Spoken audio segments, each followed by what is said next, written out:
From 17 once again, introducing you to my Ghost Recon Future Soldier Elite Difficulty video walkthrough. This is the mission Noble Tempest, and this is our first introduction to using the quad rotor, or the Recon drone as it's called in this game. And all you need to do is you need to fly to the top of the building so you can see through the roof, and then you can tag the enemies inside. It's all automatic, and then come away from the Recon drone and then move across to this doorway. And you're going to be doing your first well, I say your first, we'll be doing this a lot throughout the game, but I think this is our first real instance of it, which is another slow motion breach as we've done before. And now we get to talk to this dude. And even though I'm not carrying a pistol, my character loves to pull this crazy yellow sandy looking stripped pistol. And then he puts it away, and then you look in his holster on his thigh, and he doesn't have anything in it. So continuity-wise, the guy's a magician. But the start of this mission's kind of gay, because you're gonna interfere with this little event in town that's happening, and it's just, you know, another day in Africa, I assume, where dudes are doing bad things to good and innocent people, and they want you to kill them. There's no real sneaking past this section. So that's what I do, and after this kicks off, after you shoot these people, everybody from now on is going to pretty much know where you are, even though you're invisible.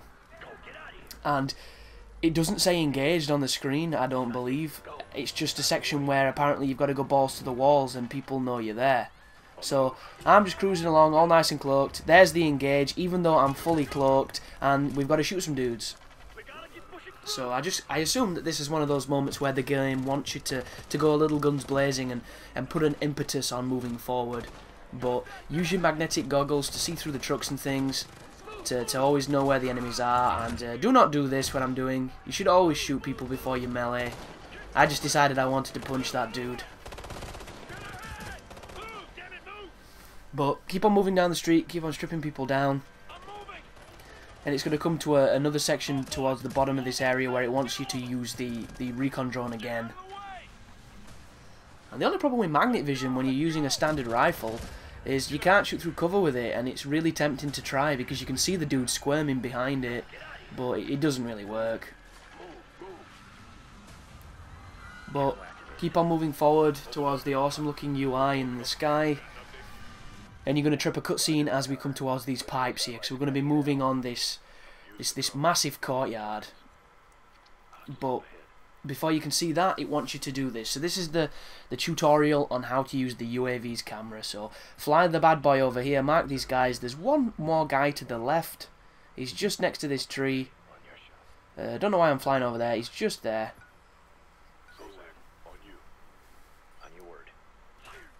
Actually, I thought there was a fourth guy, but maybe there's not. But as soon as you've killed them, hold the left bumper, come out of your drone, and then you can move forward. And I've been playing a little bit of guerrilla mode on this game, and they fucked it up. There's no two ways about it. You can't search for games. And I don't know if you've got to go into the multiplayer and search through that, because you can obviously quick match the multiplayer, but in guerrilla mode, whenever you select the game mode, it puts you directly into your own lobby, and I don't know how anybody would join you because I don't see an option to find a game.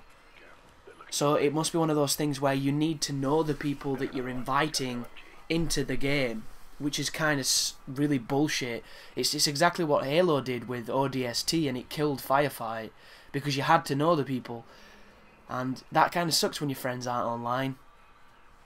And the second thing that makes that guerrilla mode kind of gay at the moment is you can't choose your equipment before you go into it, which, what is the point in having all these cool guns and having that massive, you know, really complicated gunsmith editor when they're starting you off with the same weapons every single time, and you pick up guns off dead guys who are all using AKs and, you know, scrubber weapons effectively. So I'm not too sure about it. I hope they patch it. Maybe I've just not gone through the menus correctly, but at this moment in time, guerrilla mode looks like a good idea delivered really badly. It looks like the real poor execution. But this area here, you have to kill everybody. There's a challenge for killing all the people playing football, but I've not even attempted that on Elite because I'm going to probably come back through on an easier difficulty and pick them off. But the technique I like to employ is I move all the way around this balcony. My team's generally on the far side, so while the enemies are distracted with my team, I can pepper them from over here and shoot them in cover. And it just seems to work really well. But do not move out of cover until it says clear, or you're gonna have a real bad time. And apparently that shed or that tent is bulletproof, so don't bother trying to shoot through that one. And the area's clear, so we can move on.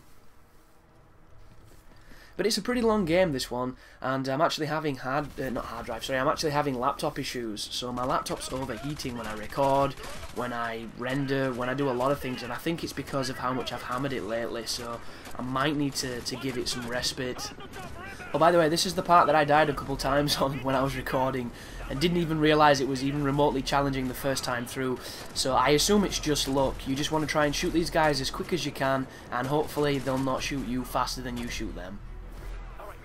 But, like, I don't get laptops at all. Ergonomically, they're fucking stupid. Who would put a vent on the bottom of a laptop or on the bottom side bit, which generally is going to get covered because you're going to lay it flat? It just seems like such a counterintuitive design. And I'm no technical wizard. I don't know, you know, the alternative to a better design for it. Maybe when we get that, we'll get the next generation of laptops. But it just seems like a formula destined to fail. And I don't think I know a single person whose laptop hasn't overheated just because of the way they're designed, and it just seems so stupid. I mean, the only thing stupider than that is the battery life.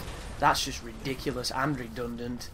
But once you've guided the missile in, it takes care of everything. Don't worry too much about your precision with those missile strikes. It's really difficult to get it to go anywhere you want it to, because you're being resisted the entire time. And as you can see, it only wants you to get in the general vicinity, and the game takes over after that. But continue onwards. This is going to be a rare moment of solace. One of those quiet, tranquil bits that gives you a nice contrast for when everything kicks off. And it's also going to showcase to you some of the awesome lighting in this game, because there's some pretty damn nice lighting and some real nice particle effects going off all the way through the game. And I've already mentioned that I like it, but this game looks good. There are definitely ugly areas. It's definitely a game that's got buck teeth. But the rest of it, by God, if it doesn't look beautiful, I don't know what does. There's some really nice things, and I bet this game looks terrific on a high-end PC. But keep on escorting Mr. Sykes. He's going to get exfiltrated on the next area. Going to get extracted by Chopper, and then we're going to push forward, and it's going to be a stealth sequence. And once again, if you want to do it guns blazing, you can do that. Oh, just then, that mouse then, that rat. If anybody watches South Park, it sounds almost identical to the sound file that they use for Lemmiwink. Listen to it back. It is so close, it's ridiculous. It's practically the same noise. There it is again. Oh, Lemmiwink, Lemmiwink, Lemmiwink, stupid whore. Such a good episode.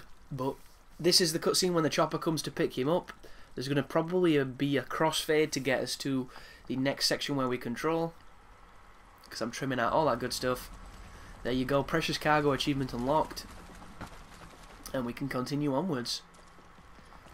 So as I've played a bit further through on Elite and I've been messing a bit more with my equipment, I've come to the realization that having two silenced weapons is not a good idea. And the damage buff that you get from not having a silencer is actually quite high.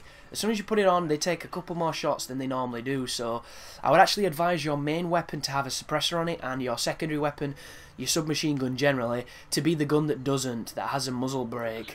That way it'll control the gun better, and when shit hits the fan, you'll be able to kill people much quicker. And this is me just exploiting the crouch and then lay down technique that I've mentioned in a previous video. And these are probably my favourite parts of the game where you can do this, because I like stealth games, I really do. I was always a fan of Metal Gears, I was always a fan of Splinter Cells, even when it was really cool to hate them because they were trying to rip off Metal Gear. And this game does stealth better than Splinter Cell Conviction did, which is so strange. And don't get me wrong, I didn't hate Splinter Cell Conviction, I just think it was too different. It was too action-packed. And that's not what I play Splinter Cell for. I play Splinter Cell for a methodical, you know, stealth game, and it wasn't that. It was something different. It was a lot more, You know, they'd changed the formula to appeal to people that weren't good at the old games. And the old games were pretty damn fucking strict at times, but this is more of a stealth game than that, and for that I'm grateful, because these bats are really fun. But run up to the opening, wait for your team. That's the end of this video. You take care now.